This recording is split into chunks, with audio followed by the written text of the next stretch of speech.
control for cricket in India will hand over the trophy. The usual suspects, Jadeja, Ashwin, Bumrah. Kanpur test বাঁচাতে হলে বাংলাদেশ দলকে পঞ্চম দিনে bat করতে হতো কমপক্ষে 2 সেশন, আর তাতে যদি লিড 150 হতো তাহলে শেষ সেশনে রোমাঞ্চকর কিছুই হয়তো অপেক্ষা করত ক্রিকেট প্রেমীদের জন্য। আদতে এমন কিছুই হয়নি। প্রথম ইনিংসে 233 রান করা বাংলাদেশ দ্বিতীয় ইনিংসে 146 রানে অল আউট হয়। ভারতের লক্ষ্য দাঁড়ায় মাত্র 95 রান। প্রথম ইনিংসে মাত্র 34.4 ওভারে 9 উইকেটে 285 রান তোলা ভারতের এ লক্ষ্য টপকাতে ঘাম ঝরাতে হয়নি। 17.2 ওভারে 3 উইকেট হারিয়ে জয়ের বন্দরে পৌঁছে যায় টিম ইন্ডিয়া। বৃষ্টি ও ভেজা আউটফিল্ডের কারণে প্রায় 2.5 দিন খেলা না হওয়ার পরও এই ম্যাচ হারল বাংলাদেশ।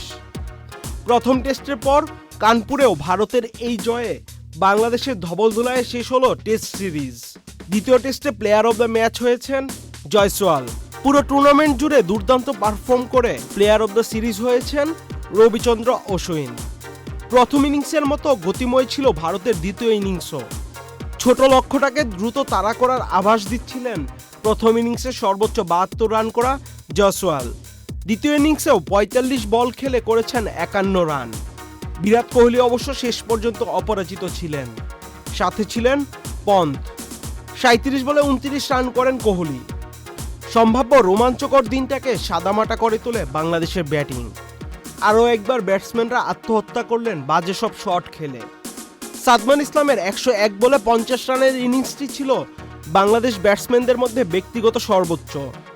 ভালো খেলতে খেলতে তিনি বাজে শটে আউট হলে বাংলাদেশ ইনিংসে লড়াই বলতে আর তেমন কিছু বাকি ছিল না।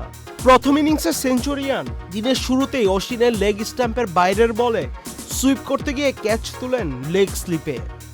যেই সুইপ শটটা প্রথম ইনিংসে খুব ভালো খেললেন, সেই শট খেলতে গিয়ে আউট হলেন মমিনুল। টেস্ট ক্রিকেটে বাংলাদেশের ব্যাটিং দুর্দশা যেন কাটছেই না।